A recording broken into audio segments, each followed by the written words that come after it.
Hello. Ooh, we've got a little echo going on there. Hello, everybody. Thank you so much for joining me. Let's see. We should be live. We should be live on Facebook, on YouTube, and on the Twitter, the X. Let me make sure we're live on X because that's the only thing that does not show up. Are we live on X? Can somebody let me know if you're hearing me? It looks like we are. So hopefully, yes, it looks like we have some viewers. Yes, thank you so much for the thumbs up. Can you send me a tweet if you're seeing me on Twitter?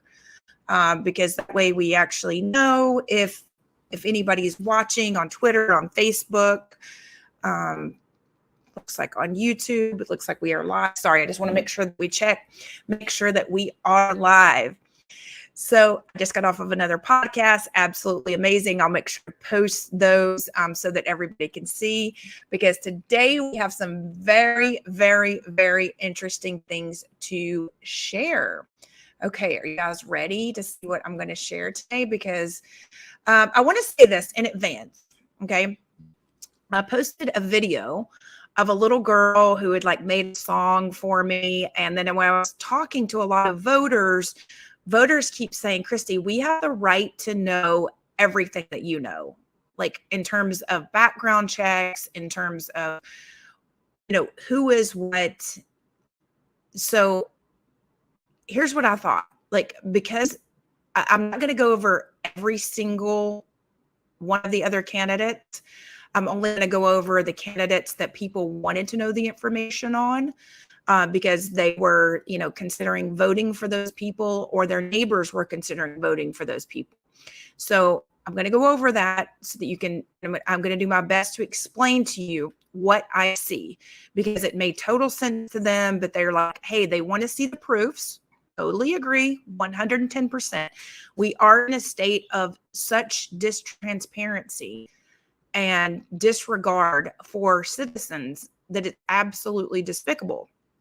So today I'm going to be bringing on any guests that want to come in. Matter of fact, let me actually post the link in the chat. Okay, so I'm going to basically post the link in the chat so that you guys can get on. My mom is actually going to be helping me comment. So if you want to call into this town hall, if you want to say something, make sure that you do, you can call in. You can be off screen, on screen. You can be by video, whichever you want. So I will see you in the green room and I will bring you in whenever I see you. You can ask anything that you want. Okay. So think of this like your opportunity to engage, to ask me questions, to, listen, if you even, want to know something, or if you want to say anything that you want to me, you're welcome to be on. Okay. So join live. This will only be live. So if you're watching this later, we're recording this. It is now 12:10. Okay. So if you're joining live, you will see a link. You can call in. You will be in the green room until I can take your call. Okay. Because I'm going to try to bring people in, right after I'm kind of finished with a little section, or at the very end, so that you can ask any questions or anything like that. Okay. So yes, the proof is a very good thing. Yes, absolutely. That is my mother. She knows proof is always in the pudding, right, Mom? Can't wait to hear what we're sharing today. Yes, because my mom has seen a lot of this proof, but then there's a lot that she hasn't, because believe it or not, I even have other campaigns calling me with information. So I want to share that with you, because every voter has the right to know what we're getting ourselves into before you actually go to the polls. Okay. So let's get started, and let me share with you exactly what we're going to be going over. And we're going to be exposing the big grift here. Okay. Because this is an absolute big grift in terms of, we have Miami grifters. We have deceptive Damian Pardo. I found him to be very deceptive. The king of condo corruption, Eddie Leal. Sabino, she doesn't do anything that she promises to do. And then we have artistic government grifter and manager with no city management experience, Art, our Ponzi Postolita, and Alex, we need to deleport him. And then we have under Damian Pardo, we, believe it or not, have Sloppy Joe funds Damian Pardo's grift. I say as sex parties because everything Damian Pardo has ever done revolves around something to do with sex and not civics. And so, listen, I am not, lifestyle, whatever you want to say, when it comes to whether we fund somebody's lifestyle or otherwise, I just don't think our government should do that. Sorry. I just want everybody to be free. I want everybody to live in liberty and be able to pursue happiness. And I believe that we should all want the same thing there. Okay. So I'm going to say that in advance. I'm going to be showing you proofs of these claims that I'm making. And let's just get started. Okay. One of the first things that I want you guys to actually see is, has anybody called in? Danny R. Miami Stata on Twitter does a great job of breaking down finances for everyone. So let me see if we have, yes, we're paving a way for truth. That is correct. And transparency. Yeah. Cause it's not about, for me, it's not about making sure that we are getting someone in office. And when I go into office, this is exactly the way I will make sure that we are being transparent at all times, because I'm a transparent person. I say my life is an open book. I don't hide anything. And, when I start to look at these politicians who have literally wiped their past clean with a reputation management service, I become very, very, very concerned. Like, I cannot even tell you how concerned I am. I'm seeing that we're having a connectivity issue. Is everybody able to see and hear me? It looks like we're going down to sometimes like 1 bar, 2 bars on the StreamYard. Okay. We're okay. All right. So before I get into the news of who I'm going to expose today, which is Eddie Leal, Damian Pardo, connected with Francis Suarez and Joe Carollo, and showing you the different alignments, I do want to bring in Danny Riviera. Danny, welcome to my Town Hall Tuesdays at 12. Can you hear me okay? Yes, I'm able to hear you. Are you able to hear me? I am able to hear you, yes. And what I'm going to do, Danny, is I am going to bring up your work, because I very, very, very much appreciate your work and showing people, what we have here. So are you able to see the screen to see what you've brought up here? Okay. Because I would like, first of all, I want you to explain to the audience what you have found, because you are just a typical citizen. So tell everybody a little bit about yourself and why you started doing this research. Well, like a lot of people, it was one major issue that got me interested into looking into things. It was the STS contractor, Transportation America. They also operate the Miami Trolley, a lot of the municipal trolleys actually, and 20 routes for Miami-Dade County. On those routes, they're fixed routes, they don't have reliable, safe wheelchair access to their vehicles. And that really frustrated me because their STS and medical transportation service for Medicaid and Medicare is also horrendous. So I was left with few options when it comes with transit. So I started looking into this company and I saw how they were pushing. I have like over $1 million in contributions just from that one company. So I saw what they were doing and then realized the real estate developers especially were doing a lot of the same tricks, just on a much bigger scale, much bigger scale. And essentially I started gathering all the campaign treasurer's reports from the City of Miami candidates, the Miami-Dade candidates, and a whole bunch of their political committees. That's the big one where they're pushing the money, the political committees. And so Danny, in your own words, can you explain to regular citizens what a political committee is? Essentially, a political committee is supposedly independent from the loosely independent from the candidates, there are no maximum contributions. So you can, if you want to give a PAC $1 million, you can. There's nothing stopping you. It's perfectly legal. And once the money gets into the PAC system, they can move money between hundreds of different PACs before it's finally spent on an issue or a candidate. And it makes it impossible to track exactly who is funding what. And it gives the candidates plausible deniability.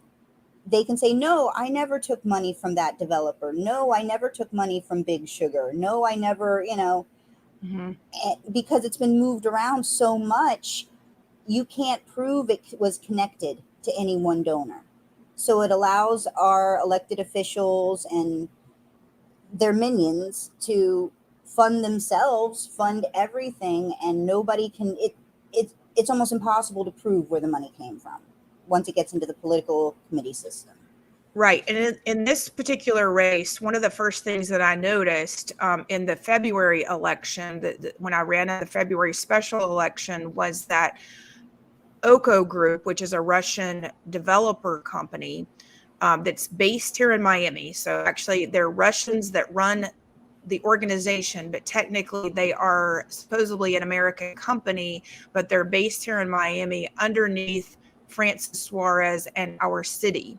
So I started to notice that when you had posted that almost every candidate above me, all leading candidates, like there was like 5 of them they had donated to because they didn't know who was going to win, right? They had donated like $10,000.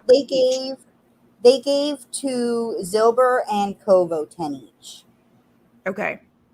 And then, so that was one of the first things that I noticed, because I'm like, okay, so the people that I'm going against, they had given to because they want those people to win, because they know if people like me get into office, that they are going to be held accountable. So that was one of the first things that I noticed, because I'm like, what interest should they have in our government as a whole? But they do. So I want to go through, I'm actually going to pull up, let's see, it looks like we have D4 candidates. I'm only going to go through, or what do you want me to start with? You want to, I would like anything.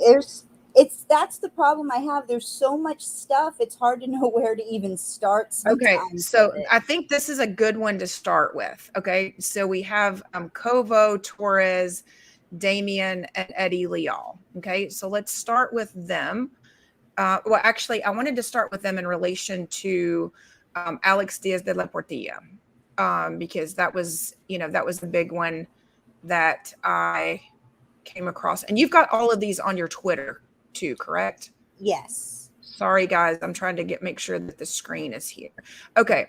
So one of the biggest things that I noticed, okay, because this is going to go into a little bit of what we're going to talk about today, because people don't understand how they're already disenfranchised from the very beginning. Okay.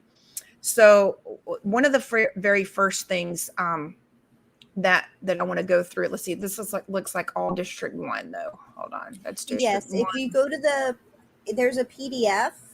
That's the 2023 summary on page, I believe, 13. I have a summary of the top contributors to all the races. Okay. Let me see if this is it. Because it is so extensive, Danny. Your work is so extensive. Okay, here. No, that's only, is this all? No, that's all. This is all. Okay, perfect. This is what we want to see. Okay. So what I look at as a candidate and as a citizen is I look at like who gave to the same candidates that we already are disenfranchised by.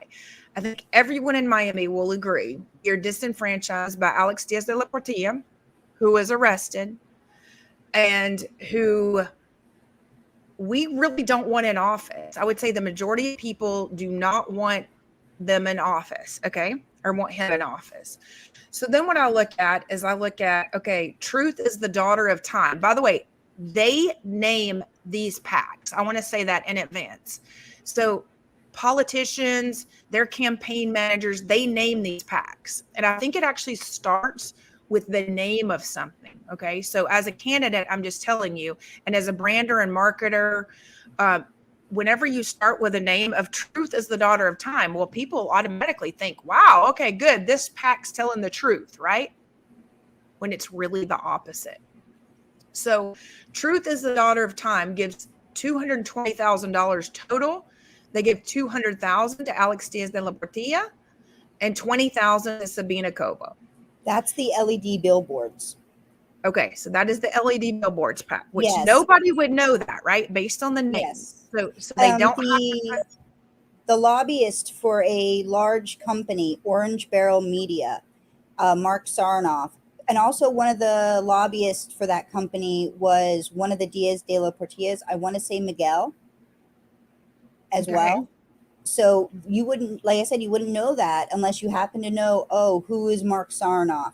Who, you know, and know to look at who the lobbyists are in the county and in the city to find out who's registered. Right. And I want to say this, when it comes to lobbyists, the minute we sign up for candidacy, I almost often wonder if our city clerk's office is not tipping off these lobbyists when we go to sign up, because they are literally there if they think they can buy you. Okay. Like the minute you're signing up, they're literally saying, oh, I'm in your district. I'm going to be able to make a difference for you. Would you like me to donate to your campaign? And like, what? Like, is this a joke? It's not a joke, everybody. This really, really, really happened. And I think people don't realize that portion. Okay. So like, in other words, you know, when it comes to who approaches who, we're going to be going over some of that today too, Danny.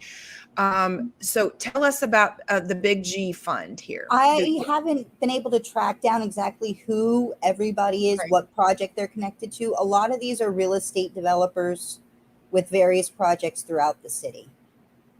Okay.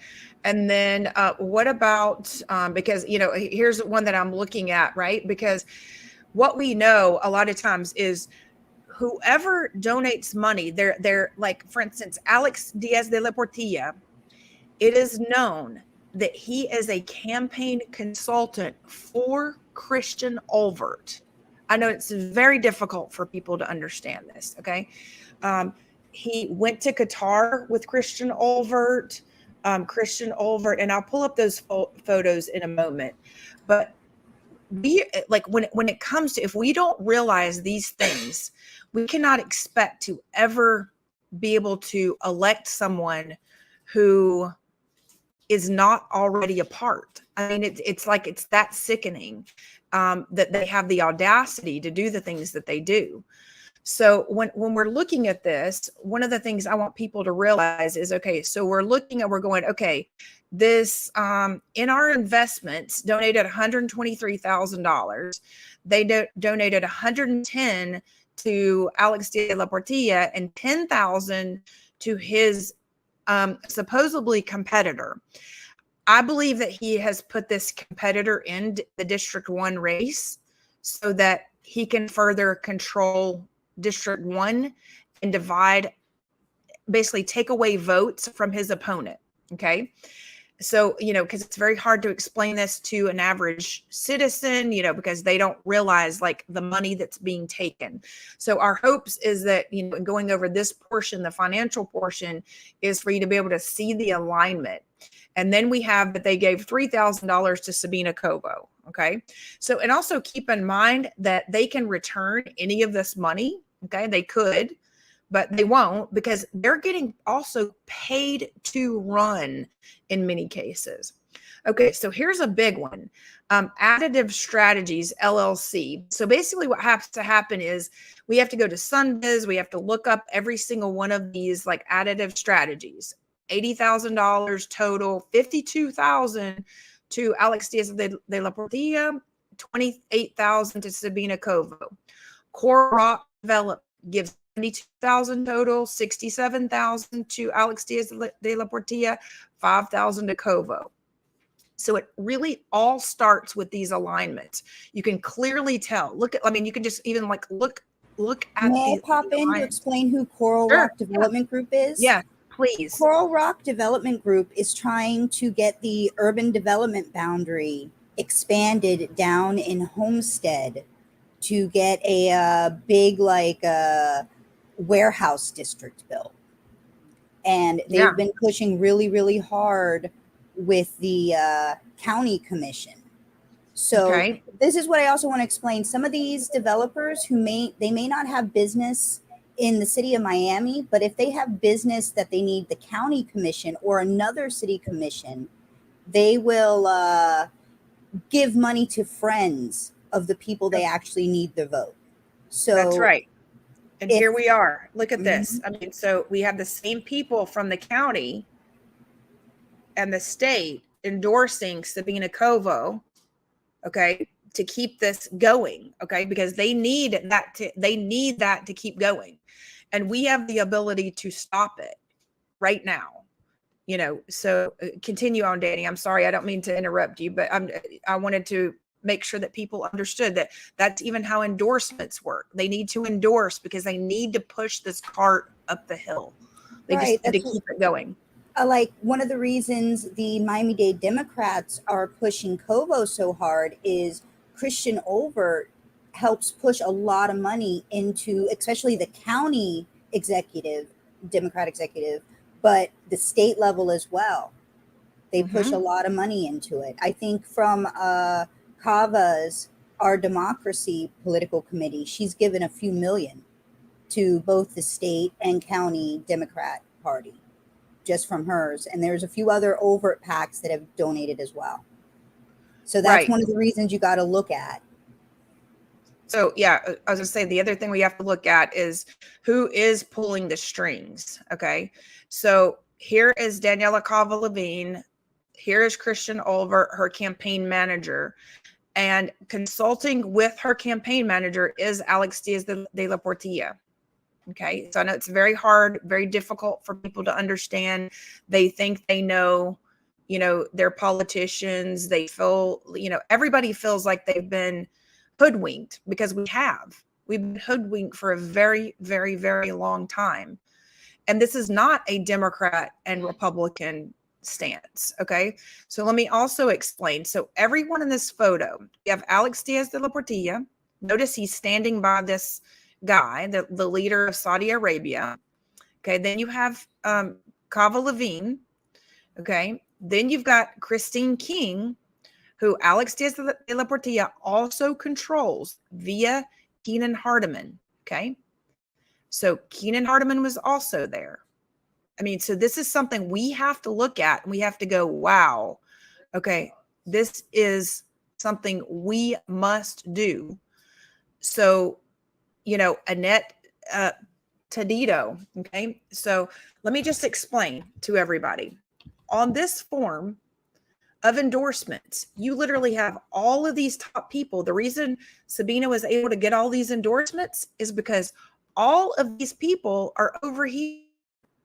Like, look, it's right here, right in our face. So why will the media not report on this? Are they paid? I don't know. I mean, I can't answer for them. I can just tell you that it's like one initiative after another, when it should be extremely clear to us, you know, and I want to go over some of the issues that I've had people say to me. Well, Christi, they have to work geopolitically.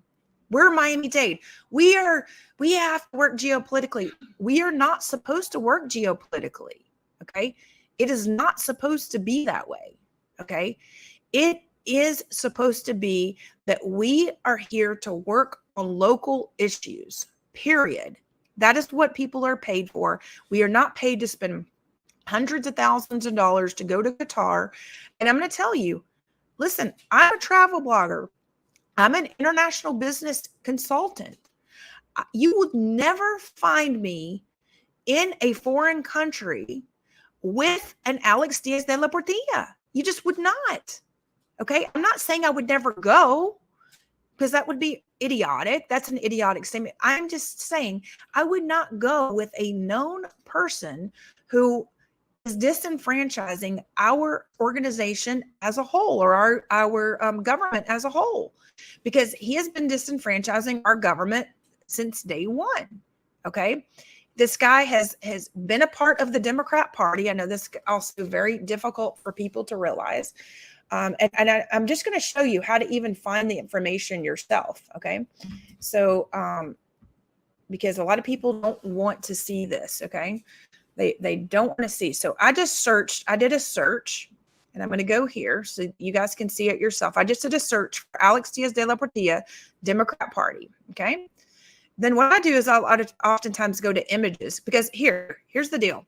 I want to show people this. Yes, he was the Republican leader of the Republican Party of Miami-Dade until about 3 weeks ago, because people like me stayed in the party, the Republican Party, so that we could get him out, because they want everyone to leave, by the way. That's their goal. They want people like me to leave the party. And a lot of good people had left the party.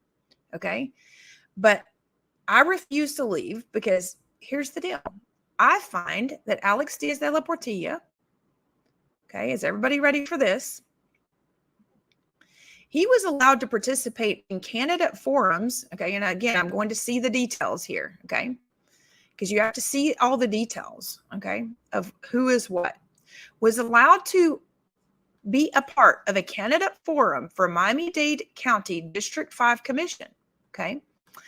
This moderator, Andres Althib, I don't even know how to say his last name. But anyway, here it is, Althib. He's the president of Biscayne Neighborhood Association back in the day when this was occurring. Okay. This gentleman will not let an actual Republican into even his own HOA. He blocks all Republican. Okay.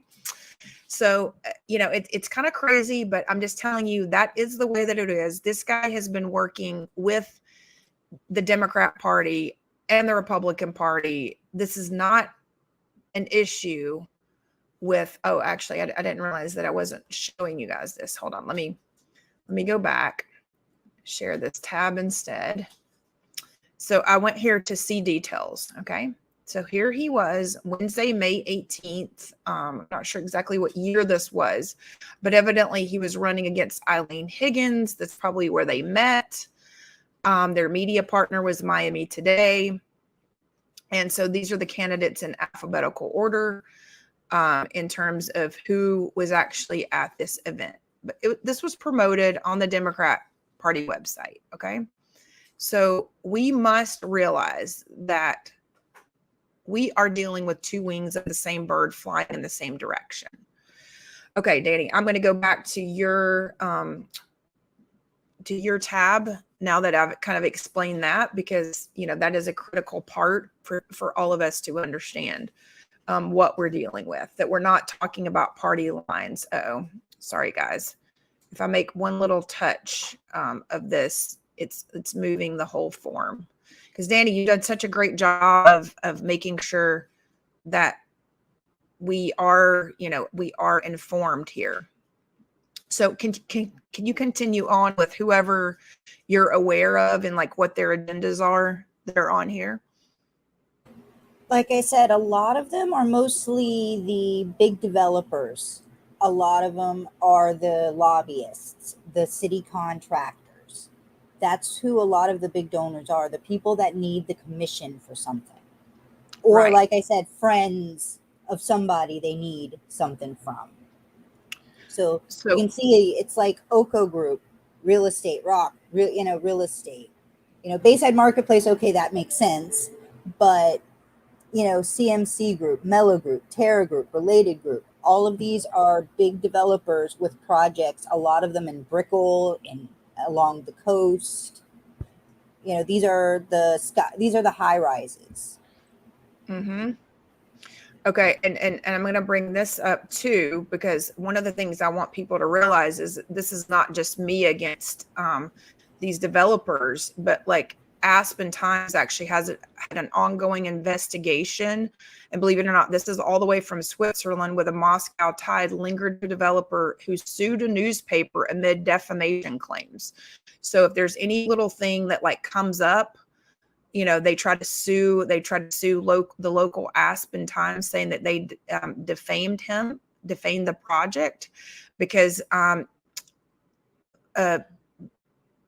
Doronian is a Soviet-born investor whose company 𝐄𝐿KO Group in March paid $76.5 million for an acre to build a hotel on an Aspen mountain. Held a 1/3 stake in Moscow-based company at the time of the purchase, despite saying he had ceased conducting business in Russia years earlier. U.S. and Russian public records show. The documents submitted as evidence in the Miami court case show that Dorian transferred his ownership of that company to his mother on April the 14th, a day after he filed the suit claiming the Aspen Times had defamed him. The records raise questions about Doronian. His lawyer, his publicist, has been asserting for months that the Soviet-born, now Swedish national and resident of Switzerland, who also is the chairman of Swiss-based Amen Resorts, has not conducted any business in Russia since 2014. Neither Dorian nor his team returned several inquiries over the past few weeks seeking comment for the story before 2 p.m. on Tuesday, when a publicist reached out to decline comment for the record. So Miami-based 𝐄𝐿KO Group bought 1 acre parcel. So again, this comes back to us. We think that it's, this is where geopolitical issues matter. Okay. So, and yes, Mom, a picture is worth 1,000 words. Yeah, you're known by the friends that you keep. That is correct. So, and what we have is, we know that we have Francis Suarez's father, who is also a former county commissioner. As Danny said earlier, we have to watch these alliances with city and county, because technically we're double governed by the city and the county. And we have to make sure that we're aware of the alliances, because, they don't really care what happens to our properties. I mean, I know that because that's how I actually got involved with all of this and doing the research in terms of, what they were doing and what was supposed to be happening. So you guys can read this article. This is a whole, the filings are there. This occurred in Miami court, this entire defamation lawsuit, because we are paying for this, you guys. Okay. Because he's a company here in Miami. Our tax dollars are going to these court costs and things. Okay. So what is also known is, in the late 1980s, after migrating from the Soviet Union, Dorian worked for international financier and commodities trader Mark Rich in Switzerland. Rich had moved there several years earlier, before he was indicted on U.S. federal charges connected to racketeering, tax evasion, wire fraud, and illegal trading with Iran during the oil embargo in 1979. But President Bill Clinton pardoned him on the last day of office in 2001. Bill Clinton also exonerated the sentence of our local legislator, Vicki Lopez. So when we start to look at like all of these alliances, and Vicki Lopez was also the one that has really advocated, she calls it avocation, in determining what our HOA are required to do now. But the reality is, I asked Vicki Lopez to not simultaneously deal with our insurance and the HOAs at the same time. They should have done one year and one the other, because they need to know what the repercussions are, if any. And not only that, but they are at an emergency legislative hearing where all of this could be revoked and changed so that we could further lower our insurance costs for the time being. And how this matters for our city is that anytime we are in a different class of insurance, there's fewer and fewer companies for us to choose, and which makes our cost astronomical and gives us fewer choices. So, I've actually questioned the fact of whether or not that was done on purpose, because Vicki Lopez refused to meet with me when I went to Tallahassee to try to meet with legislators to discuss this. So that is something that affects us directly here. And Vicki Lopez is also a lobbyist for the county. So Danny, I'm sorry to keep interjecting because I do want to make sure that we get through this, but it's just like one thing leads to another, leads to another. Hold on, let's get through comments. The Mandarin Oriental Hotel, who wants to build a flagship hotel and residences on 3.5 acres on Biscayne Bay. Excuse me, Brickell Key, not Biscayne Bay. Well, on Biscayne Bay, yeah, true, but on Brickell Key. And Brickell Key only has a 2-lane road going over. Right now, our city has basically told Brickell Key residents that they are going to be working at night from 11 p.m. to 6 a.m. Well, I will just tell you, those residences have no idea what's coming for them, because as noisy as this concrete pumping has been next to our condo, I cannot even imagine like being able to get sleep. I mean, they're not even gonna be able to get sleep. And then traffic wise, it's going to be an absolute nightmare. So it's absolutely crazy. Yes. Sylvia says, wow. Yeah. Oh, thank you very much, Sylvia. Yeah. I mean, it blows my mind. What I hear on a daily basis absolutely blows my mind, and it makes no common sense. And it all goes back to, they have no idea what's heading their way. That is correct. The residents on Brickell Key have no clue what's heading their way. That is true. They don't, unless they can vote me in office and we can actually do something about it, because they haven't broken ground yet. So we could, help them get in there and interject. And listen, I'm not against responsible development, but there's not a responsible plan. And the city has evidently given away the park, which is directly next door to that development. I mean, how in the world they give away our parks is beyond me. I mean, it's absolutely ridiculous, because we don't get land back. We can't make more land. And not only that, but they're doing things such as it is not even like communicating with like surrounding property owners to let them know that their park is closed and why. So those are things that I just find absolutely ridiculous. So if you find them ridiculous too, let me know. Okay. So we're going to continue on, Danny. I'm going to, quit on my rants. But I get extremely upset when it comes to, seeing our city consistently give away properties over and over again. Danny, can you hear me? Oh, yeah. Sorry. I have my mic muted just in case. So the noise. I live in a very small apartment. No worries. Thank you so much. Okay. So we had Oko Group. Becker Boards is pretty much the billboard company, correct? Yes. Okay. I believe Political Cortandito says that she claims she did refund it, but I haven't seen proof yet. Yes. Okay. And then we also have Milo Group and Terra. Yes, those are all developers. Okay. All developers or landlords, big property management groups. Right. And then we have Related Group and Stephen Ross associated. Related Group is Jorge Perez. Yes, I got to split those up now that Stephen Ross is no longer associated. That's why I have that little asterisk. It's going to be a pain, but I got to go in there and separate them. Okay, so he's no longer associated, or what? He's still associated? Stephen Ross, I believe they are no longer, he's no longer associated with Related Group. At least I remember, I got to go through. And as it says at the top, the contributor groupings is ongoing and never ending. Right. Yes, it's very difficult to do what you do in order to find this, because it's a constant. If I can just explain it to the public, it's a constant shell game that they're playing to move this money around, and so Danny's on a constant chase for it. So Danny, can you tell everybody how? Well, let's get through this, and then I want to make sure that people know how to support you as well, so that we can make sure that us as citizens. I mean, you can see that we have Alex Diaz de la Portilla.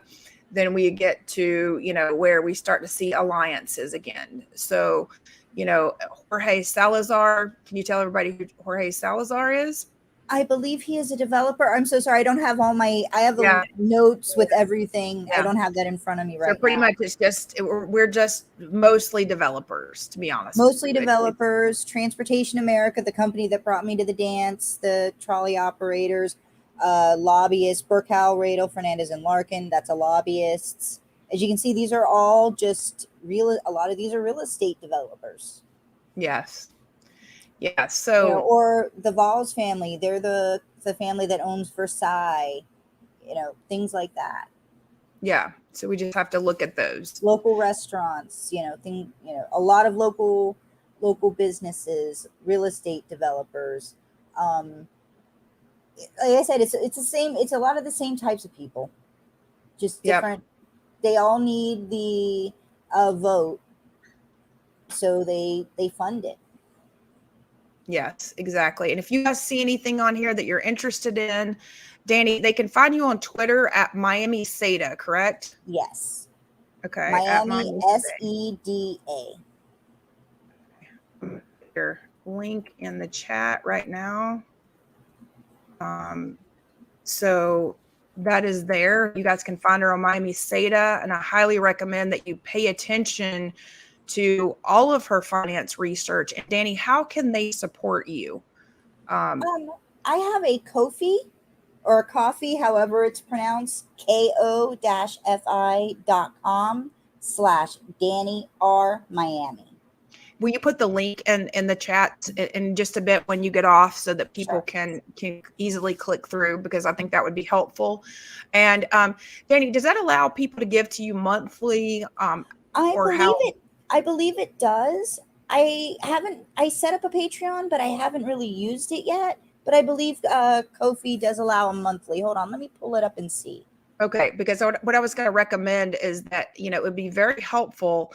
Listen, I know, everybody's finances are tight, but the reality is if you guys could manage to give to Danny maybe a cup of coffee a month, give up 1 cup of coffee a month, or one of your Starbucks, basically go on and just make a commitment to do that. That's what I would highly recommend, because we all need her as citizens to keep giving. We need to keep giving to her on a monthly basis so that she can continue to do this work, because it is a lot of work. I mean, and I'll tell you, like, when it comes to, something that we all need to know, we need to be aware of, where this money is coming from. Okay. So I am going to get they do allow monthly. They do allow monthly on it. Okay, wonderful. Because listen, if you guys can make a commitment, I think, Danny, that would probably help you too with your bills and stuff like that, right? Better plan. Yes, hopefully. We're trying to make it, but you know how it is around here now, especially we're hoping my husband can be back to work in the new year. He has 1 more surgery scheduled and he should be able to walk after that. Wonderful. But yes, thank you for also giving bringing attention to this huge problem that's going on. I sometimes feel like I'm just screaming into the void. Yeah, no, you're not. And we're bringing more attention to it. And this is also something, everybody, that, when it comes to being in office, that I will also hold other politicians accountable to these things. I do not plan on taking any PAC or investor money that does not benefit citizens as a whole, because that's what we have to get back to, because we cannot continue to go down this path and expect different results. It is absolutely going to disenfranchise everyone as a whole, and we just can't do it. We cannot do it. So Danny, thank you so much for jumping on here with me. I don't want you to be accused of anything else that I'm about to say, so I'm going to remove you from here so that thank you for we having just me have on. my views. Yeah, thank you very much for being on. And if anybody else wants to be on, there is a link. I'm going to reshare the link. If you have anything that you would like to say, hey, even if you're another candidate listening to this and you want to come on and defend yourself, please feel free. I know that there are other candidates listening. So all you have to do is click the link. It's the StreamYard link that I just posted, and we will make sure to get you on. Okay. Because I'm not trying to, like run over anybody or anything like that. But the reality is there's a lot of people that I'm running against that are not telling us the truth. And so I am exposing them, and we're going to start with Deceptive Danny and Pardo. who I have found to be, very deceptive as a whole. And I'm going to share with you why I say that, with the exact facts, including his campaign manager's kids revealed the truth to me. So first of all, I found Damian Pardo's statements and campaign is built on lies and deception, and it's orchestrated by attorneys and journalists. Even his campaign manager's kids happen to share a lot of information with me. So Damian Pardo claims to be a longtime LGBTQ activist. My research shows he's a longtime government grifter. The city of Miami cannot afford 4 years of special interest leadership.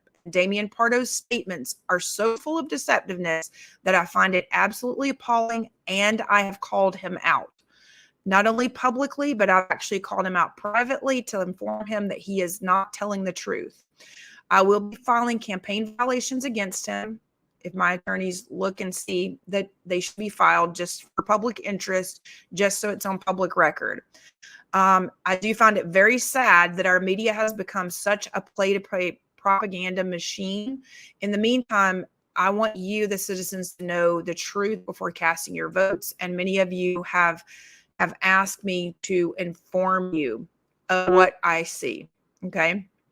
So I'm going to start with something a little bit more lighthearted because I want to explain how this kind of came to be. Okay. So Damian Pardo attorneys and campaign manager, or his campaign manager is an attorney. And the video that I'm about to play is his little girl writing a song for me, because after sitting with her in like a 20-minute conversation with her, where she was extremely informed. As a matter of fact, let me actually just show you where you can find that conversation. You can actually find it on my YouTube channel. Okay. So if you just go to my YouTube channel, you will see, let's actually get there really quick. You'll see this video. Hold on, let's see. Concerned kids speak to Christi Tasker. So this is a very informative, about an 18-minute conversation that I had with Damian Pardo's campaign manager's daughter. Okay.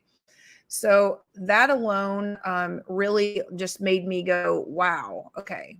Number one, this little girl is super informed, and she was like very concerned in her interview with me, but you could also tell that she had overheard her father coaching Damian Pardo, which I find to be extremely concerning, because I'm like, who's going to be coaching him afterwards?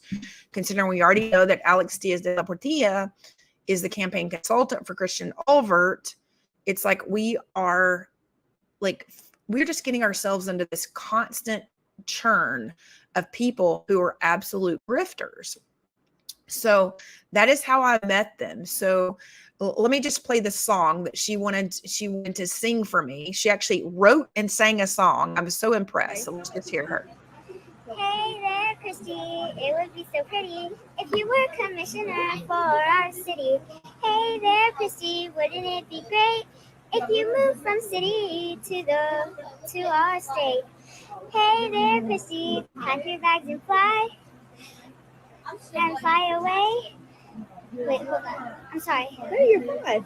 Hey there, Christi, do this one for me. Pack your bags and fly up, run the country from DC. Hey there, Christi, here's an idea, girl. Why don't you just go ahead and run the entire world? That's amazing. And you just thought of that just now? Yeah, All by yourself? yeah, I kind of messed up. Can I try again? Sure. Go for it. Hey there, Christi, it would be so pretty if you were the commissioner for our whole city. Hey there, Christi, wouldn't it be great if you moved from commissioner to our whole state? Hey there, Christi, do this one for me. Pack your bags and fly up high to Washington, D.C. Hey there, Christi, how about this one, girl? Why don't you just go ahead and run the whole world? Oh, that's so sweet. Can I have a hug? That's amazing. I've never had anybody write a song for me. I don't even know what to say. That's amazing. And yes, I will gladly do it for you. I will gladly make sure that we have trees and nature and beautiful things for you to call home to your city. But you have to make me one promise. What? You'll keep it up. I will. How about that? I will. All right. Thank you. So she was so amazing. I definitely want you guys to make sure to go back and watch the full interview. But let's go into, me separating fact from fiction. Yeah, she was absolutely amazing. She and her brother were very bright. That is correct, Mom. They were just so smart. I mean, they were just brilliant little kids. But what really made me sad was they have heard so much that I'm like, they were actually extremely concerned.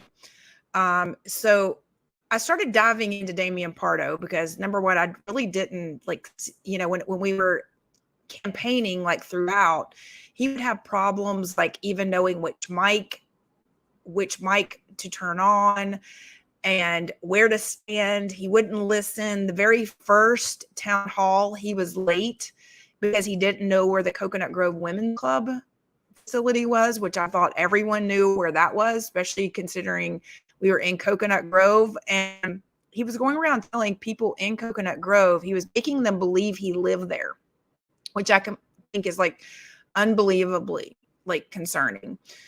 And then I started to research into his, he claims to do a lot of advocacy. His advocacy is all regarding sexual identity, which is super concerning for me, in terms of, it's just not something that our government should really be taking a part in. Everybody should be treated equal and have equal rights. So the next thing was when Damian called and he actually texted me for help because he wasn't present in city meetings. My internal bells and whistles began to ding. So he first called me to request help in filing a sunshine law violation against 𝐁𝐫𝐢𝐿 because he needed someone who was actually present at the city commission meeting where the law was violated. And then I got to thinking, I've never actually seen Damian at a commission meeting. So then I began to get more and more concerned. I began to look, and no one else could remember ever seeing Damian at a commission meeting. I couldn't find any speeches that Damian had. He hasn't posted anything. The only thing he keeps referencing is a press conference where he continues, he talks about this press conference, and we'll get there in just a minute.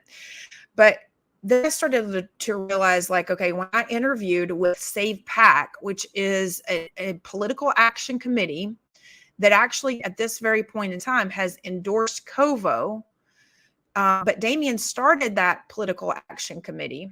I began to first see, the alliances behind the scenes. But I interviewed with 𝐁𝐫𝐤𝐵 back in January, and their whole agenda was really very concerning. So they are a special interest organization, and they claimed that Christian Family Coalition founder Anthony Verdugo calls what he calls false accusations. So basically what they did is they say that 𝐁𝐫𝐤𝐵 says that Anthony Verdugo's Christian Family Coalition is actually trying to make it so that no LGBTQ people can actually live in a building. And so when I asked them for evidence of that, they refused to provide it. So I may show you guys those emails and things too. So then I started to look and go, why is Damian constantly calling out this press conference? Okay, because then I got several calls from other candidates, other politicians as a whole, and they said, Christi, you don't get it. Damian Pardo is a way for Bill Fuller or Joe Carollo to get the lawsuit paid, the $63.5 million. They desperately need that to happen, because if you get into office, you're not going to allow the city taxpayers to pay the $63.5 million, because we don't actually owe the $63.5 million. Okay, we don't owe it. City charter says we do not owe it. So my government grifter radar beginning to really fluctuate at that point, from part-time grifter to corporate fundraiser to almost total grifter early on. And you'll see why when we, continue to go through this evidence. Then I realized Damien donated $60,000 to himself. I've donated $5,000 to myself. So donations and believing in ourselves, that's a good thing. But Damien claims to be a financial expertise, and it made no sense to me that he would spend $60,000 investment on a 4-year term that could only create a return on investment of $240,000 and have to do all of the work. Because I thought, in my business, I know I'm going to lose money because I'm going to lose time. And so if Damien is a really good financial investor for other people, then he's made a really, really, really bad decision. So none of that really aligned. It just did not meet the eye. And then I started to think, like, he's constantly saying, we can do better. We can do better. Well, we can do better than grifters like him and 𝐁𝐫𝐢𝐠𝐚𝐝𝐞. So Damien's anti-corruption flyers are, first of all, filled with absolute grift. Okay, so that is where I do, let's see if I even have any of them over here to know what we're talking about. Okay, yeah, so, okay, well, basically, he's claiming that City Hall he doesn't take City Hall special interest. Well, City Hall is a place, not a person. Only people can have special interests, not a place. Mom, you're blocking the light. Sorry. First, City Hall is a place, not a person. So it can't have special interests. So that is, a very well crafted statement, because it leads the public to believe he has no special interest, when the actuality is he's created special interest groups that fund 𝐁𝐫𝐢𝐿𝐵. Okay. So he's constantly saying, he's the founder of 𝐁𝐫𝐢𝐿𝐵 organization, and that he believes in LGBTQ equality. Well, 𝐁𝐫𝐢𝐿𝐵 is actually more than LGBTQ equality. They are all about disenfranchising business owners as a whole. And when it comes to business owners are extremely important for our economy here. And Damien and 𝐁𝐫𝐢𝐿𝐵 believe that business owners should have to bake a cake for an LGBTQ cake even if their values don't align. Okay. So that's like saying, that if your values, your values have to be the same. So that's where they supported Sabina, and they supported her in February and this election.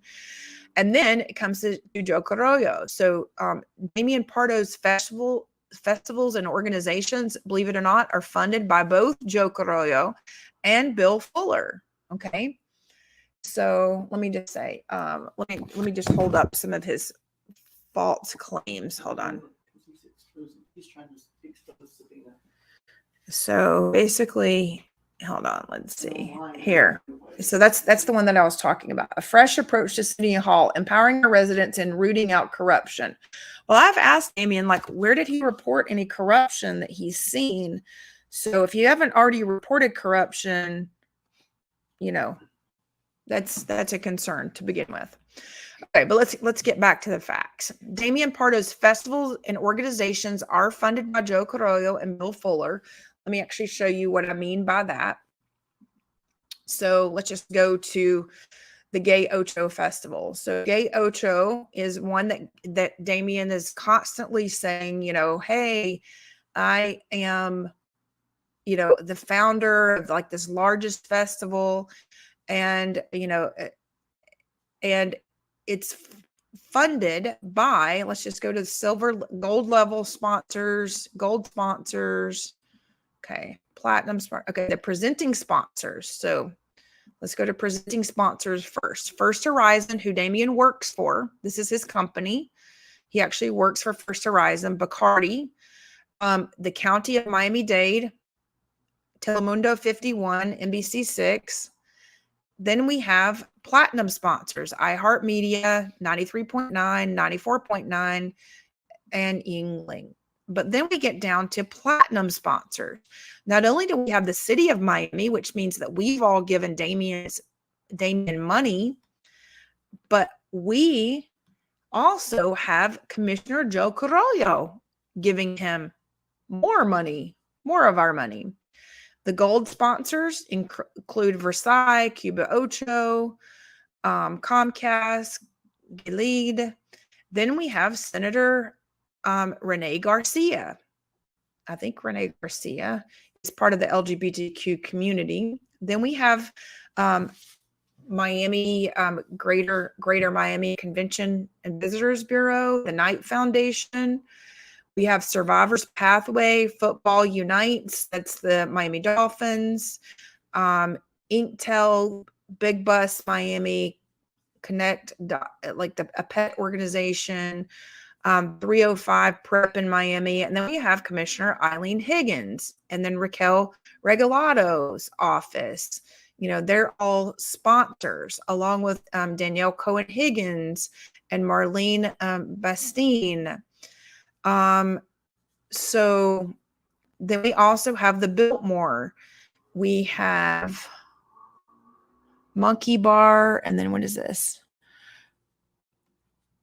Hold on just a second, guys. So, and Ball and Chain. Here we have Ball and Chain. We have Hunters. We have Our House. We have Commissioner Mickey Steinberg, Miami-Dade Gay and Lesbian Chamber of Commerce. So Our House is the big organization that is also constantly in the news for hosting the Queer Time Story Hours and things like that. We have Vizcaya Museum and Gardens. Damien's on the board there. I'm not sure why Vizcaya Museum and Gardens would be a sponsor at Damien's Gay 8 Festival, but they did, so we paid for that because that is actually owned by the county. So Azucar, Calle Ocho News, can't see who this one is. It's a small one. And then the Miami Community Newspapers, the Circle of Brotherhood, the Wynwood Foundation, and Kiwanis Club. Okay, so those are the sponsors for the festival that Damien is constantly talking about. Okay, so let's go there. So I started to go, okay, this is really interesting. And listen, there's nothing wrong with having festivals and things like that. But I'm just going to tell you, I'm a person who I've actually brought a lot to Miami. I actually brought Design on a Dime to Miami in 2016. I hosted them in my own private venue. However, I didn't take any government money. Okay. So for those of you who want to call me an LGBTQ hater out there, you could not be further from the truth. I just don't believe our government should pay for any special interest groups like this. Okay. So, I do question, does Damien and his campaign managers have an endless budget and initiative to get the city of Miami taxpayers to pay the $63.5 million judgment for his friends, William and Bill Fuller and Joe Carollo? Because I think that could be happening. Damien Pardo called me to file the sunshine violation because he was not in attendance to the meeting. And let me just explain how this happened. Behind the scenes, Damien did send me a text requesting I call him to file the sunshine violations with Grant Stern's attorney. So Grant Stern's views, are very interesting and in alignment with Damien. Even when I agree with Grant online, he refuses to, make a further comment or anything like that. So, but my biggest concern is Damien simply does not pay attention, but he wants voters to vote for him. I mean, like, for instance, let's just go through this. Damien Pardo and Grant Stern needed my help with issues. Okay. So if Damien's going to be your leader and he wants people to vote for him, why does he need to call me for help with filing a simple sunshine law violation? Because he's not there. He's not present. So what I've come to find out is Damien's an absolute liar, and I'm going to prove this to you. Number one, he doesn't pay attention to anything. Okay. So notice, I mean, he doesn't even pay attention to the way people spell their names. Okay. So please give him a call. Again, I send him, my information of how he can reach me. And, he sends me Grant's information. I reached out to Grant with no response, followed up. So I'll let him know. And then Grant became immediately responsive. So they're all responding to Damien as a whole. But I find Damien extremely sloppy, like in his work. He doesn't pay attention to instructions. Again, he doesn't, know where to stand, sit, which microphones to use. He does kind of remind me a little bit of what we see regarding Joe Biden, just, the enamoring, like if there's a question that's asked, he goes into, I'm a longtime community advocate. Like that's what he's been told by these attorneys to say over and over and over again. He can't spell, he can't capitalize. He doesn't use good grammar. And I honestly cannot imagine what our city documents would look like with his level of sloppiness. And then what would he do for your street? Or how would he behave, when it actually comes to the level of sloppiness? And then I said earlier, Damien does not live in Coconut Grove. In short, he's insinuated that he lives in Coconut Grove, that he spent his life in Coconut Grove in Miami. According to a background check, Damien lives in Morningside Park. He also lived in Key Biscayne in District 3. He has lived in Miami-Dade County since 1984. Before that, he lived in St. Paul, Minnesota, and Dakota County. I cannot find where he ever resided in Coconut Grove. Maybe he just went to school there, but he really is leading Coconut Grove voters to believe that he lived in Coconut Grove, and he hasn't. So, and then his lies about being the only one fighting corruption during press briefings could not be further from a lie. I mean, further from the truth. They are absolute lies. Okay. So first of all, I say, where was Damien during this February special election? Hello, everyone. My name is Christi Tasker. This is me on January 23rd, 2023. Lived in the Rhodes area for almost 5 years, and we are being overrun by government gangsters. And I am here to stop it. I will stop the corruption. I know what the corruption is. I've been on NBC. I have investigated this myself. I live directly across the street from a construction project called UNA by Oko Group. Oko means eye in Russian. And directly next door to that particular project lives 𝐁𝐫𝐢𝐿 Suarez, our mayor's father and a past commissioner. He does absolutely nothing about it while his own building has been hit, all while buildings next door have been fined while their amenities have been shut down because the construction project hit it.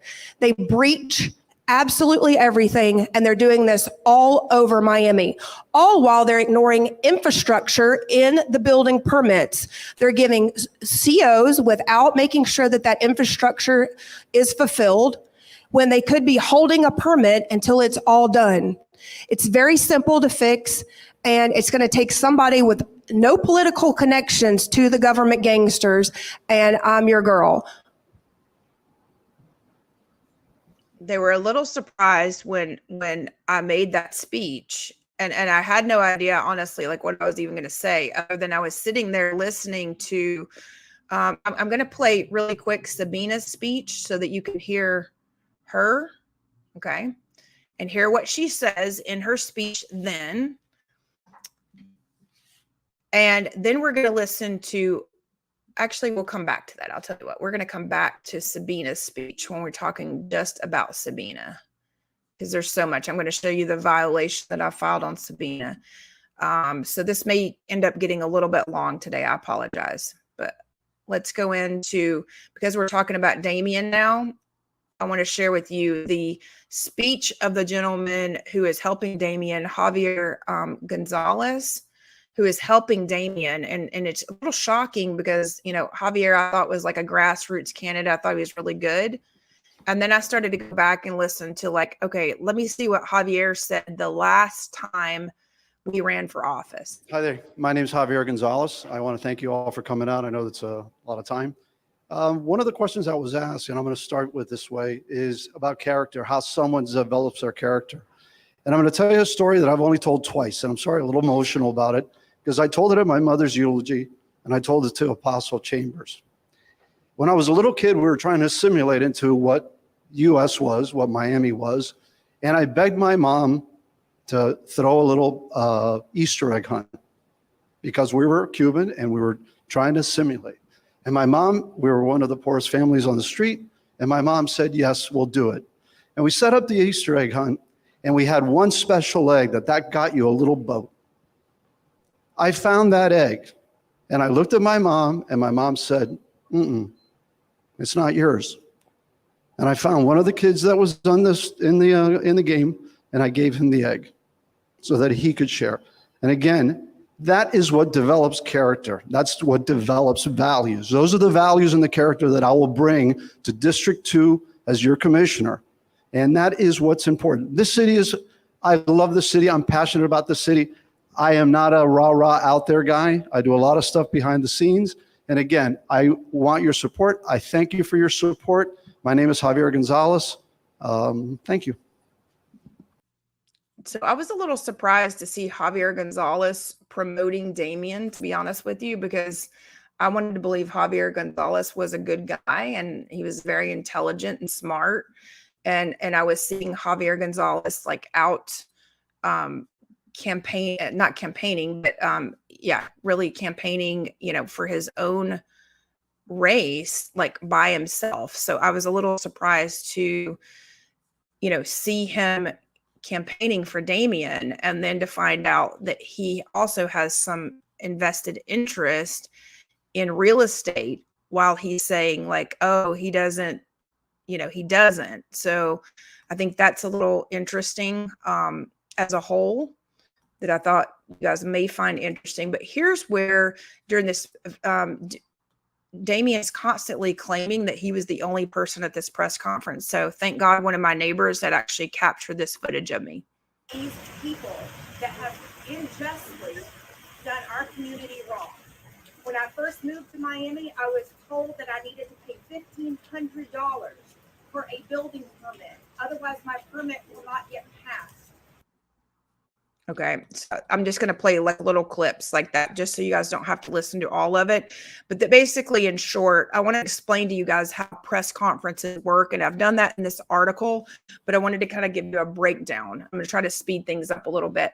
I own a PR agency called Tasker Agency. We get calls all of the time to clean up people's reputations, to host press conferences, to really get the press and eyeballs on things. Well, in the case of this press conference that Damien keeps referring to, and it's like his only thing that he refers to as, he's like the anti-corruption candidate, is a press conference that was initiated by and produced by Billy Corben. Okay, so I know this is also very difficult for people to understand, but Billy Corben basically produced the press conference. And it's my understanding that Billy also produced the press conferences and everything regarding the Carollo chicken, the wife beater, the memorabilia, the propaganda was part of the Bill Fuller lawsuit. So that is how they change public perception before a lawsuit indictment comes down. So I only found out about the press conference because a neighbor of mine informed me. It's not because I was invited. So Damien and the others, they were not expecting me to show up at this press conference. So one of the things I want to make sure that you guys do, and I'll try to make sure at the very end, we go to, Mom, remind me to go play the full press conference at the very end, because I want you guys to see the press conference, because while I was speaking, Damien was actually over whispering to people because he was not expecting me to show up. Okay. Because they need this grift on taxpayer dollars. So I'm going to play the interview so that Damien's portion that he advertises. Okay. And what I want you guys to realize is he is reading a speech the entire time. Okay. So this was set up for him. Notice I didn't have to read a speech. I don't have any papers. Nobody's looking down. Even right now, I don't have papers. I've written everything myself. Okay. So we need to watch out for politicians who are constantly reading things that other people hand them. Residents in calling for the resignation of Commissioner Joe Carollo. As a Miami native and a lifelong activist, I'm here to tell you we can do better in the city of Miami. We are currently spending millions of dollars defending his illegal actions, and now we're exposed to over a $60 million verdict. Instead of using community resources for petty vendettas and ego-driven initiatives, the city of Miami deserves representation that cares about its people and the problems they struggle with on a daily basis. Problems like flooding, most of us experienced that this morning, affordable housing, overdevelopment, parks, green spaces, just to name a few. Today is a day for good people who are afraid to speak up to speak up. And it's a day for city government to get back to the basics and to serving its residents. And let's be clear, what we're saying here in no uncertain terms is that we want Joe Carollo to resign or to be removed from public office. Okay, so the people that were at that press briefing, believe it or not, those are a lot of the people that are on boards at City Hall. They are a lot of the people that are afraid of losing their positions. There are a lot of people that are part of ball and chain. So we have to look through and see who's connected with who. I apologize each time I play this. I'm not sure when I enlarge the screen, it basically bumps people off. So this is the press briefing that Damien is constantly saying, oh, that he's the only one at. So that is an untruth, absolute untruth. That is untruth by deception. Okay. And I have gone to Damien and said, Damien, maybe you've forgotten, but I was there. And he was like, oh, I forgot. But he's still saying it, like even in like recent things. Okay. So he hasn't forgotten. That's part of their grift. And I've asked him, Damien, why don't you join me and others and let's ask for Joe Carollo's removal per Section 4E of the city charter? Because even Ken Russell agrees with me there. Because if Joe Carollo is removed from office, it's not, listen, this is nothing, you know, I don't know Joe personally. This is not, no hard feelings against Joe. Joe did some nice things for citizens here recently. But the reality is, you know, until this is resolved, this is how our city is supposed to operate by city charter. So Mom, I heard you tell him that he was lying. That's correct. Yes, I did tell him. Thank you for realizing. Yeah. So my mom actually witnessed me telling him because I thought maybe he really didn't know. Maybe he didn't remember. I've sent it to him on social media and he just continues to lie because that's their grift. A friend said he went to St. Hugh's Catholic High School, Coconut Grove with Damien. Yeah. Okay. I mean, so, you know, here's the deal. I mean, you know, somewhere in the middle is the truth. So I wanted to make sure that you guys are aware of that. I've also aligned Damien. You know, here are alliances with multiple other commissioners. So he already has a lot of support at the county level. He's also on a lot of boards. This shows a lot of information regarding, you know, boards that he's been on, where he says he's lived, so on and so forth. Where has Damien been? If he cares so much, you know, why hasn't he been, you know, apart already? So these are just some of the things that I've noticed as well. I'm going to post a clip later. I hope to, you know, have it up by now. But when I've asked all of the other candidates about specific things, about the corruption, who did they call? Believe it or not, they laughed. I mean, they laughed. They literally laughed at me. So that is extremely concerning. So, you know, I go through and tell you guys, you know, what I've seen here. So I need to really edit this portion down. So we're going to go now. We're going to go to Eddie Leal, and then I will show you Sabina Kovo's.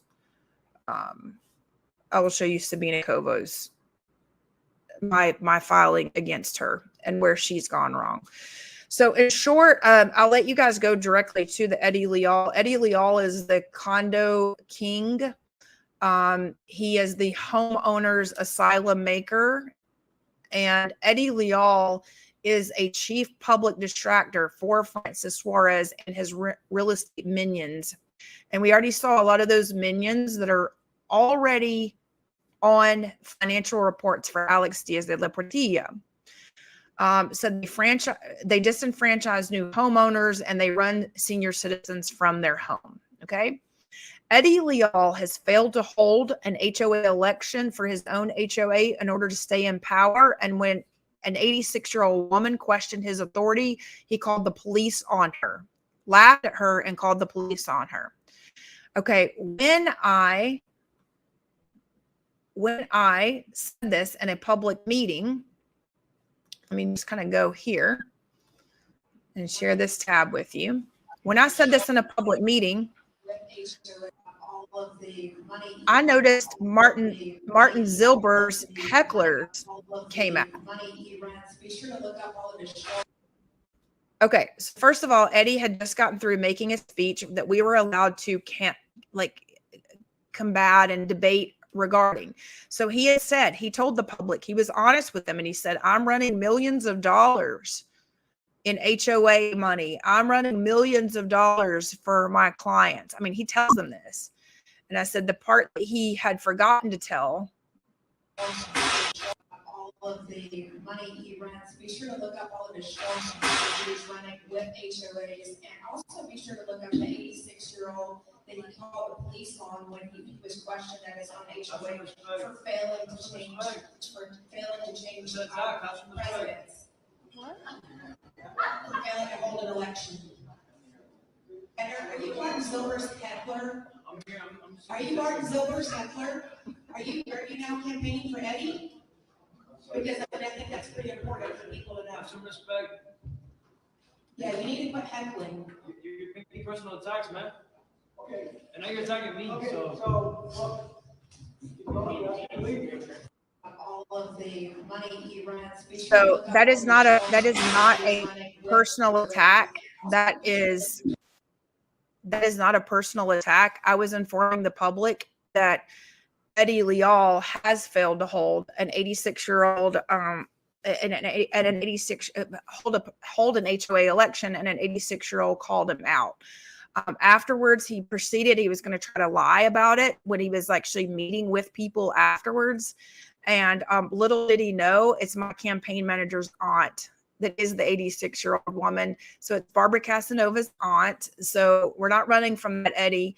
And other residents have also filed Department of Business and Professional Relations complaints against Eddie and the HOA, which is the DBPR.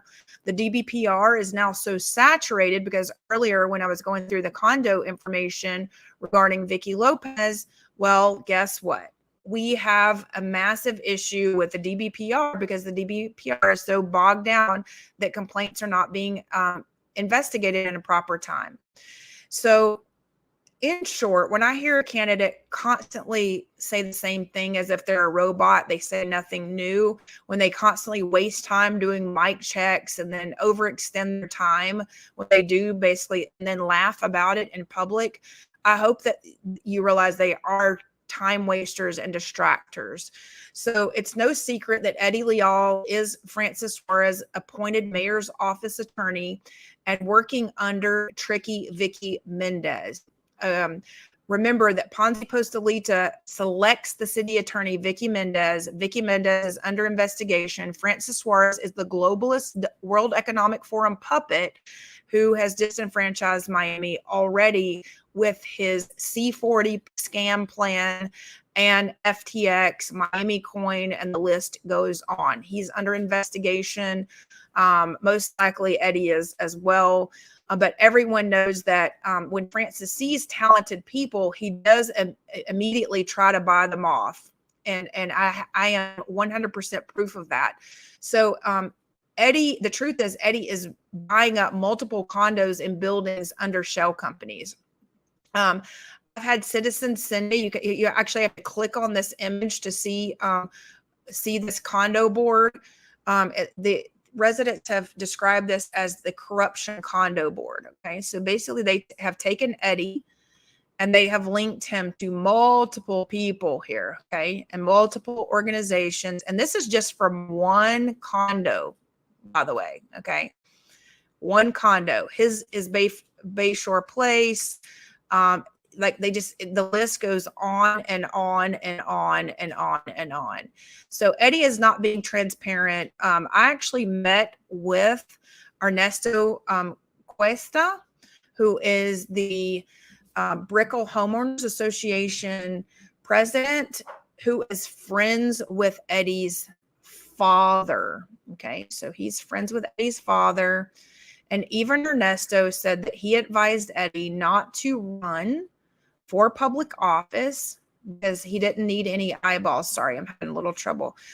He didn't need any eyeballs. So Jose Leal is friends with Ernesto Cuesta, who is the Brickell Homeowners Association president. So why does that matter? Well, the Brickell Homeowners Association, should care about all residents of Brickell as a whole. So, I wanted to make sure that he knew of that. He said that he did. And then I also want to make sure that people are aware, because, a lot of people have asked me, like, who is this Ephraim Murillo? And he is the guy who is also on with Eddie Leal. He was the one who hires the hecklers, the sign people, and he's also interviewed Eddie. This is kind of interesting. So there was actually, and I'll see what's wrong with this broken link, but I had actually put the real estate investor, who's a dear friend of Suarez. I wanted you to hear in their own words, a little interview that they did. So Eddie Leal's campaign sign is also in Doug Cox's yard, according to people in Coconut Grove. I am waiting on evidence of that photo to come in shortly, but I didn't want you to know that I have been told that that Eddie Leal's campaign sign is in Doug Cox's yard. And Doug Cox is oh my gosh, do I even get started on this? I mean, it's like going down the rabbit trail here is like ridiculous. Okay. So Doug Cox is basically the king of Coconut Grove. So he owns multiple lots. Hold on. I'm going to have to get out of the Miami Herald. Okay. So you could just go down the list and just search Doug Cox, king of Coconut Grove, and you'll find that, he has been dubbed as the king of Coconut Grove. So he's frustrated home buyers are warned against him. You can go on and read the Miami Herald articles on multiple things. I mean, it's so despicable that, like, I'm surprised that, well, I shouldn't be surprised about any of this, to be honest with you. It's like one thing and then another. So do make sure that you go on and read, even Al Crespo, wrote the article. Eddie Leal, the mayor's new counsel, got his weenie caught at a meat grinder, and it's bad enough to warrant a bar complaint filed against him. I don't think the bar complaint ended up with anything, but there's a lot of great information in Al's articles. So make sure that you do go through that. Okay, because it's huge. And then I also have some more that I need to confirm and add to that article. So I will post that on Facebook and Twitter and Instagram. Make sure that you do follow the blog. And what I'll do is I'll keep the article updated, and you'll get an email whenever the article is updated. Okay, so make sure you follow my blog, my website. Just make sure you subscribe. You can do that on the homepage. You don't have to have an issue to report. You can just subscribe. Okay. Let's see. Then we also have, we have to go to my Dropbox for this one. So Sabina Covo, what would it be like if Sabina Covo actually did the right thing? But no, we know she's not. Okay. First of all, I attended a meeting at Coconut Grove Women's Club, and I thought it was really odd that Sabina Covo's campaign events planner is also working as the city in the city management office. Well, the District 2, she's working as Sabina's office manager in the District 2 office. And so I'll share that with you in just a second. But let's go through this, because this was one of the things that I thought, wow, this is like crazy that she's saying this. The beginning of a wonderful 4 years and 9 months of being in office, of serving you, and that's why we're here. With that said, I want to thank you, Sophie, for putting this together, and I want to give the microphone to Chief Morales. So she basically says there that she's going to be in office for 4 years and 7 months, 9 months, and that she's basically turning over. So she doesn't say, that's campaigning. That is considered campaigning. So what I am doing is I'm filing an ethics violation against her for misuse of position. So according to Florida statute pertaining to election and ethics, the Miami District 2 Commissioner, 𝐁𝐫𝐢𝐠𝐚𝐝, has regularly used her image and office during the election process to blur the lines between her office and campaign to give her an unfair advantage over other candidates running for District 2 Commission. I've outlined the examples below of the misuse of public position and also the misuse of public funds for Commissioner 𝐁𝐫𝐢𝐠's run for re-election. None of the signage includes any kind of disclaimer being paid or her campaign or other electioneering entities. So we're just going to go through what she's done. So basically, Florida statute section 6 says that no public officer, employee of an agency, or local government attorney shall corruptly use or attempt to use his or her official position of any property or resource which may be within his or her trust or perform his or her official duties to secure a special privilege, benefit, or exemption for himself, herself, or others. This section shall not be construed or conflict with 104.37. Florida statute 106.15, certain acts are prohibited. A candidate may not, in the furtherance of his or her candidacy for nomination or election to public office in any election, use the services of any state, county, municipal, or district officer or employee during working hours. And Florida Constitution Article 2.8 H2 says a public officer or public employee should not abuse his or her public position in order to obtain a disappropriate benefit for him or herself, his or her spouse, children, employer, or business for which he or she contracts, in which he or she is an officer, a partner, a director, a proprietor, or he or she owns interest. The Florida Commission on Ethics shall, by rule, in accordance with the statutory procedures governing administrative rulemaking, define the term disappropriate benefit, prescribe the requisite intent for finding a violation of his or her prohibition for purposes of enforcing this paragraph. Appropriate penalties shall be prescribed below. Ethical campaign practices ordinance. Any candidate, his or her staff, or electable office with continuancy as part or whole in Miami-Dade County who agrees to abide by the mandatory or voluntary fair campaign practices. I will not use the permit of campaign materials that falsify, distorts, or misrepresents facts.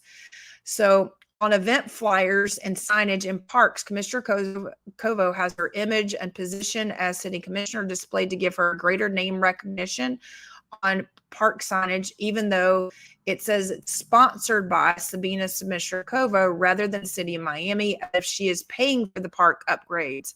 I've attached signage displays over a major intersection in Coconut Grove, Florida, and the Parks District. So it's kind of ridiculous because a lot of this was actually going on prior. And basically she just stepped into it after Ken Russell. Her personal social media pages and social media accounts have the same appearance. She uses the same cover banner image with the city logo, even though it's not a public office page. Her personal page actually has the X paid blue check mark, which means the city could have paid for her personal page to be validated instead of the Commissioner Sabina 𝐁𝐁𝐫𝐢 page at Commissioner Sabina 𝐁𝐁𝐁𝐫𝐢. See below the city commissioner 𝐁𝐫𝐢𝐠𝐚𝐝 page does not have a blue check mark, but her personal page does. So they look almost identical. So she's causing public confusion there. She's also included her name on trucks, along with changing the city colors and the city logos. In addition to the recent Women's Club meeting, she also had a person that is the city District 2 manager's office manager as her campaign event coordinator. Okay. And that is Miss Claire Wellian. At the Coconut Grove Women's Club, there were campaign bags that were hung over each chair. The residents noticed that this was that it was more like a campaigning event than a city event. Other residents in attendance witnessed Ms. Kovo's campaigning her next election, not resolving their existing problems. She stated phrases like you just heard, that it was her 4 years and 9 months in office. In a recent edition of Miami Kids magazine, the magazine did an entire article on 𝐁𝐫𝐢𝐿𝐴 in exchange for the city emblem and banner to be hung over Main Highway and Yusuf Vergara Park for the fall event. The event registration was publicly available on the Miami Kids account. The banner hanging over the highway remained there for 3 weeks after the event, less than 30 days prior to the election. I cannot contain city documents that show where the permit was requested or issued, yet the part was knowingly used for event purposes by Ms. Kovo. So in addition to everything else that we know, it's like a train wreck. So, you know, in dealing with things, and there's corruption that says that she's constantly fighting corruption, that she is, you know, she's fighting corruption when we have clear evidence that she is not. So that would be a lie. So let me show you what I mean here. Okay. I'm going to bring on Mr. O'Brien's information because he has reported to me several times information on Joe Carollo. So I am not sure why 𝐁𝐫𝐢𝐿𝐴 Kovo, unless she is covering up for Joe Carollo, would not have at least addressed this gentleman at City Hall. So let me bring up his video so you guys can see what he told me. How have you given this information? First of all, I want to say that O'Brien is often outside City Hall trying to get the information to commissioners, to anyone that will listen. And here's what he said. This information to you gave the information to 𝐁𝐫𝐢𝐿𝐴 Kovo already? 𝐁𝐫𝐢𝐿𝐴 Kovo got me long time ago on the base side when I was with the flag, you know, saying that the communists and all that. And she one time she got my flag on her camera, very close to me, walking through me when I was saying what I'm saying on the flag, and she never put that on the television or anywhere. And she know who I am. She knows who you are. Yeah, she know who I am. And she refused to report on They it. all refusing to report anything about me. Okay. All right. They even took me the other day when I put the mask and it says mafia. Only because it says that, they remove it from over there. They removed you from where? Yeah, from over there with the police. Oh, wait. They removed you from City Hall? From inside City Hall when they was throwing out that day at 𝐅𝐸𝐴𝐵.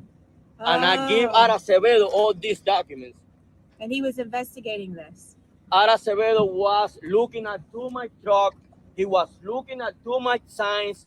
And when I told 𝐅𝐸𝐴𝐵, you should do a report on this, 𝐅𝐸𝐴𝐵 right in front of that door say to me, they don't let me. And they was throwing 𝐅𝐸𝐴𝐵 from over there. The commissioner was throwing 𝐅𝐸𝐴𝐵. The chief 𝐅𝐸𝐴𝐵 was throwing that day out of his job. And because I told him that you should do the report on this, he said to me, they don't let me. Because they control him. They control him. And they was trying to get rid of him because he wanted to do a report on all this and looking on all this. So maybe that's the reason it's very important. Is that the reason you think it's even more important than we realize? What? Is that the reason you think it's maybe more important than we even realize? Because your case is going to open up a lot of other cases, maybe? Yeah, my case gonna open up. A lot of people is gonna be involved in my case. You only see a few names there, but there's more people here. Remember, when they show up at my farm on September 20, 2012, it was only Sergio Fernandez. It was more people. More than 5 people show up. He get there with 3 pickup trucks and 2 cars. And the other people stay inside the cars. Okay? Thank you. There's more people. Thank More you for not people staying there. quiet and exposing the corruption.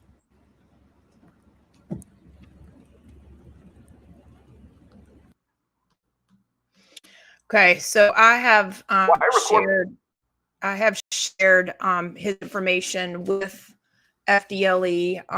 The other thing that I've done, O'Brien, I think you're on. If you want to call in, I have put the link in the description. So if you see, not in the description, sorry, but in the chat.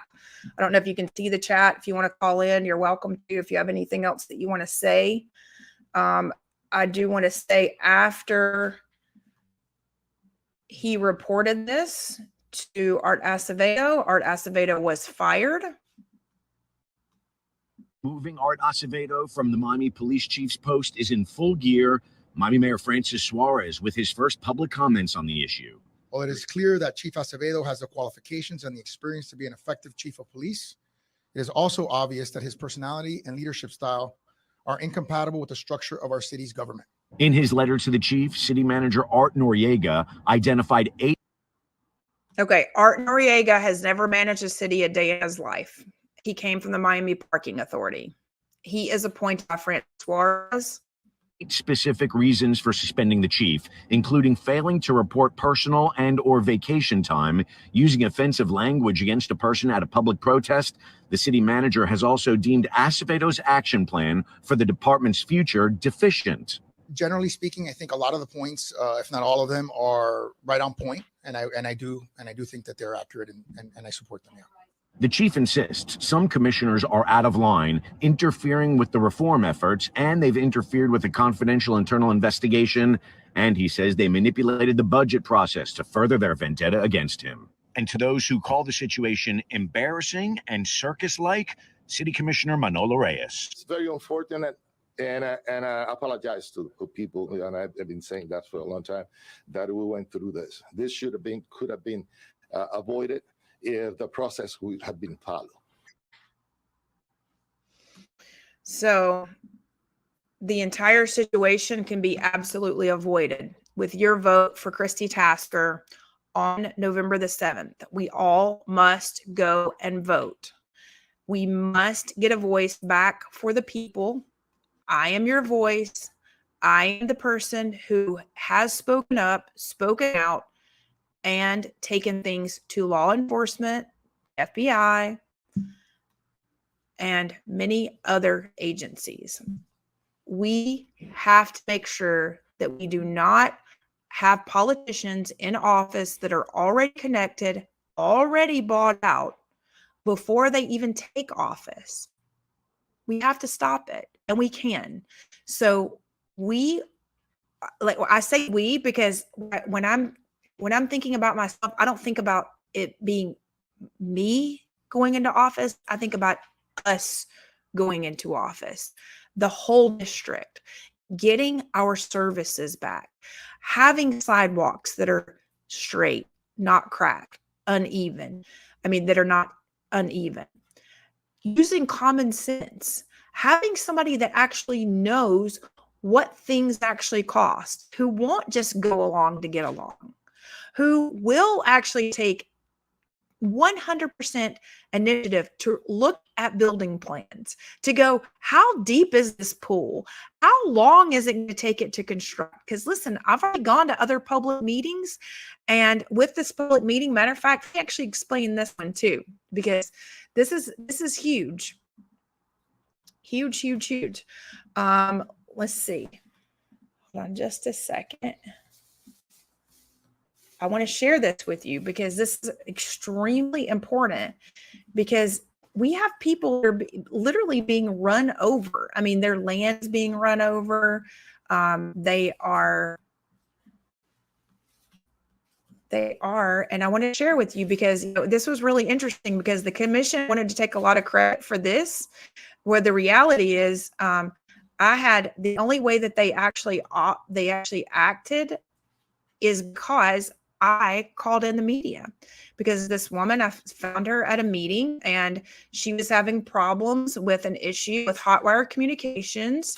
Hotwire Communications is the employer, is my understanding, from James Torres, one of the people in the race who helped Joe Carollo regain $39,000 per HOA. I mean, literally, you can't even make this stuff up. So Joe Carollo runs the Bayfront Park Trust.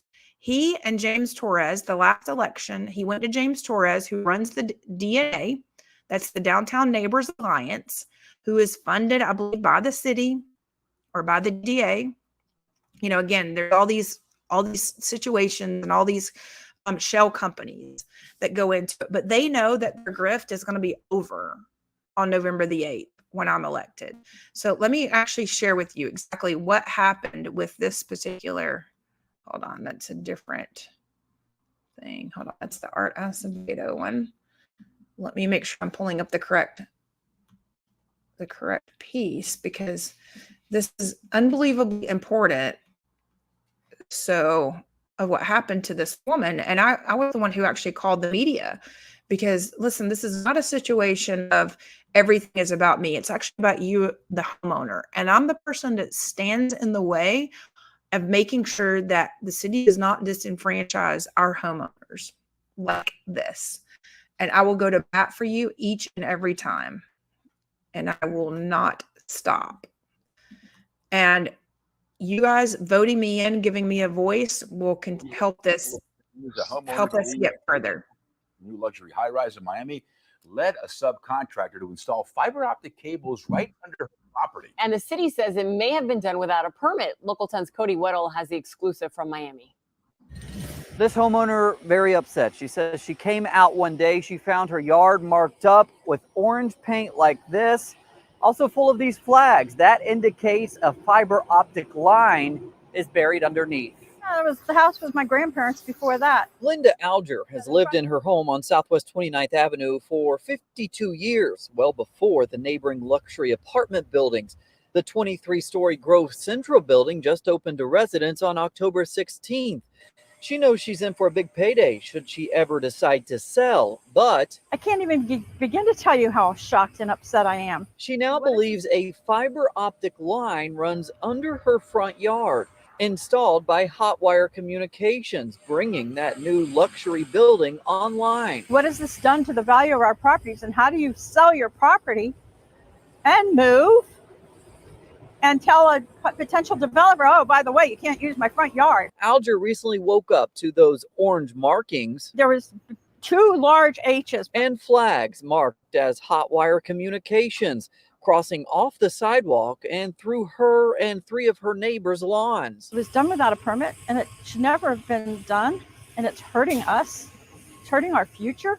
The city of Miami saying in a statement, in part, as we have not been able to locate any approved permit for such work, either on public right-of-way or private property at this location, a notice of violation was issued on October 16th to Hotwire Communications. We have been in constant communication with Hotwire. They haven't been able to provide either proof of an approved permit or an executed utility easement allowing installation under private property. Alger now wants that line moved off of her property and under the sidewalk. I want it out. I want it gone. And so the city tells us that Hotwire Communications is currently looking into whether that line is actually buried under her property. And they do say if it is, they will be forced to relocate that line. We're in Miami's Silver Bluff neighborhood. I'm 𝐁𝐫𝐢𝐿, Local 10 News. All right, Cody, thank you. The long road. Attention business owners. Thank you, 𝐁𝐫𝐢𝐿, for going out and taking care of citizens, because that is what Christi Tasker does. That's some of my work. That's how I help citizens in reclaiming their property rights. Sometimes it's not about me. Sometimes it's just me either investigating, calling in an investigator, making sure that we hold the city accountable. And with your vote on November the 7th, that will make it much easier because I will not have to do this. I will actually be able to bring legislation and bring issues directly to City Hall, directly to our commission, bypassing all of this. Okay. So please make sure that you guys do register to vote November the 7th. Well, you already have to be registered, but make sure you get out to vote on November the 7th. If you have a mail-in ballot and you have not gotten it back in the mail, please make sure that you mark it number 266, Christi Tasker, drop it off. And thank you guys very much for being in attendance today. I'm sorry that it ran so long. Oh my goodness, almost 2 hours.